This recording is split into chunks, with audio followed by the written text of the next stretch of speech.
అపోస్తలుడైన పౌలుకి ఎన్ని రకాల బాధలో, ఎన్ని రకాల పరీక్షలో, ఎన్ని రకాల శోధనలో, ఎన్ని రకాల శ్రమలో. కొన్నిసార్లు అయితే అసలు ఇక బతకటానికి అసలు ఇక ఛాన్సే లేదబ్బాయి, లేదు ఇంక అవకాశం లేదు అన్న స్థితికి వెళ్ళిపోయాడు. ఏ కొంచెము కూడా మేము బ్రతుకుదుమన్న విశ్వాసం మాకు లేకపోయాను.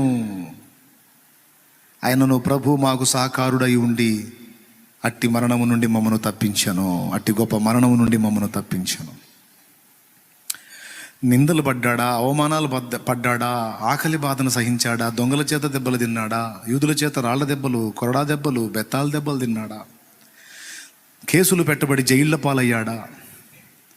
పౌలుకు వచ్చిన అగసాట్లలో ఒక్క టైప్ అగసాట్లు మనకు వచ్చిన ఎన్ని తిట్లుంటే అన్ని తిట్లు తిడతాం దేవుణ్ణి. దేవునికి స్తోత్రం. అందరు కాదులే కానీ మనలో కొందరు.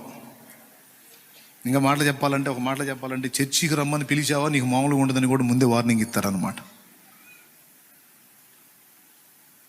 అంత భయంకరమైనటువంటి కఠినమైన శ్రమలను ఎదుర్కొని కూడా ఇంత కూడా చలించలా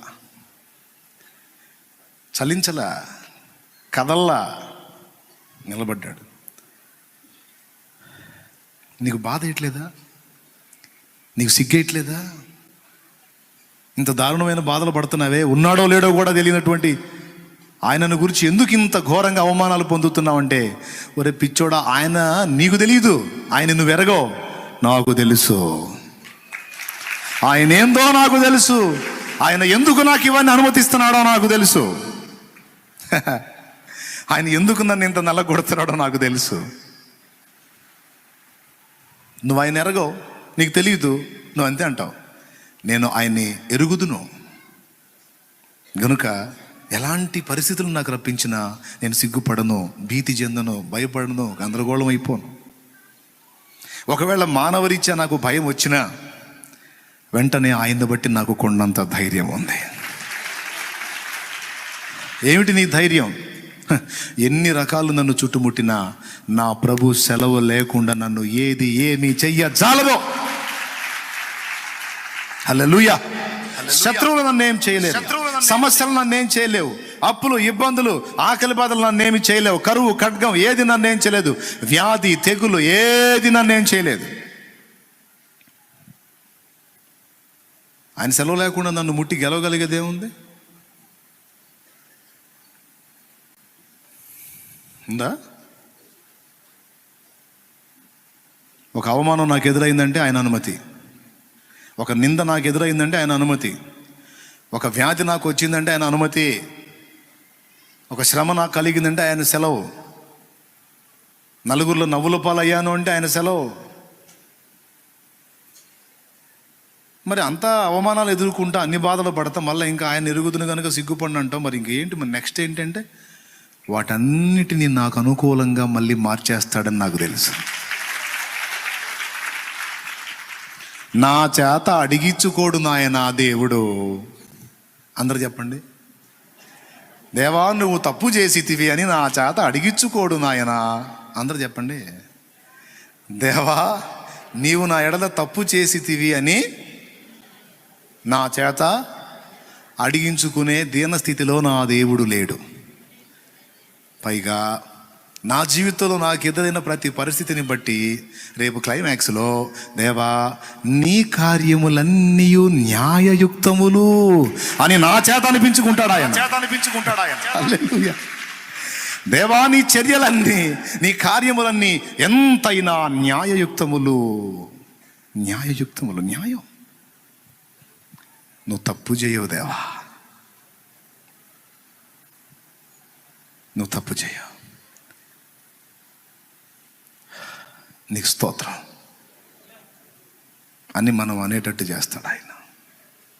దేవా నన్ను ఇట్లా ఎందుకు చేసావని అడిగించుకోడు దేవుడు ఆయన. హల్లెలూయా. దేవుణ్ణి ఎరిగిన వాడు సిగ్గుపడడం. ఈరోజు చిన్నదానికి పెద్దదానికి మనం కదిలిపోతున్నాము అంటే భయపడుతున్నామంటే, గడగడలాడిపోతున్నామంటే, ఏదేదో అయిపోతున్నామంటే సరిగా ఎరగల. ఏం చేయాలా?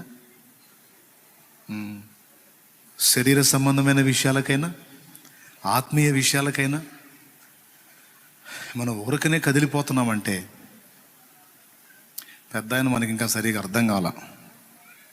అర్థమైతే కదలం, లోపల ఉన్న ఆనందం పోదు, సమాధానం పోదు. అందరూ స్తోత్రం చెప్పండి. అప్పుడు ఆత్మఫలం గలతీ పత్రిక 5:22 నెరవేరిద్ది. సంతోషం. ఏంటి? ఏ పరిస్థితుల్లో కూడా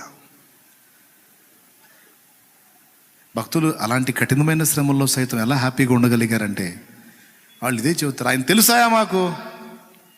కాబట్టి తెల్లారితే శిరచ్ఛేదం చేస్తారో తెలియదు, ఈటెలతో పొడి చంపుతారో తెలియదు, కత్తితో నరుగుతారో తెలియదు, ఉరిదిస్తారో తెలియదు పేతురికి. అప్పటికి యాకోబుని అలాగా హతసాక్షిగా చేశారు, పేతుని కూడా అరెస్ట్ చేశారు. తెల్లారితే తీర్పు. శుభ్రంగా వండుకొని నిద్రపోతున్నాడు ఆయన. నాకు ఎప్పుడు కూడా చదువుతున్నప్పుడల్లా ఆశ్చర్యం, ఈయనకు నిద్రట్టొచ్చిందో నాకు అర్థం కావట్లా. తెల్లవారి గడప దగ్గరే చావు ఎదురు చూస్తుంటే సహజంగా మనమైతే ఏం చేస్తామంటే తెలిసిన వాళ్ళందరినీ పిలిపిస్తాం, మన సొంత వాళ్ళని పిలిపించి అందరినీ కూర్చోబెట్టి కూటం పెట్టి మనం ఏడిచి వాళ్ళని ఏడిపించి, వాళ్ళు ఏడిచి మనల్ని ఏడిపించి గందరగోళం చేసి అప్పగింతలు చేసి అది చేసి ఇది చేసి నానా బాధలు పడతాం. అవునా కాదా? ఏ లేదు, సైనికులు ఉన్నారు, వాళ్ళ మధ్యలో వండుకొని హాయిగా నిద్రపోతున్నాడు. దేవదూత వచ్చి లేపితే దర్శనం వచ్చింది అనుకుంటున్నాడు. దేవదూత లేపి ఆ గళ్ళు ఆ ఇనుప గవిని సైతం దాటించి ఆ గేట్లన్నీ ఓపెన్ చేసి చేయబట్టుకొని బజార్లో తీసుకెళ్ళి వదిలిపెడితే, అబ్బా ఏంది దర్శనం, ఏంది రియల్గా ఉన్నట్టుంది, అసలే ఇంత అద్భుతంగా ఉంది దర్శనం, ఇది రియల్గా ఉన్నట్టుంది అనుకుంటున్నాడు. ఇంకా తెలివిరాలా అంటే ఎంత డీప్ స్లీపో చూడండి. దేవునికి స్తోత్రం.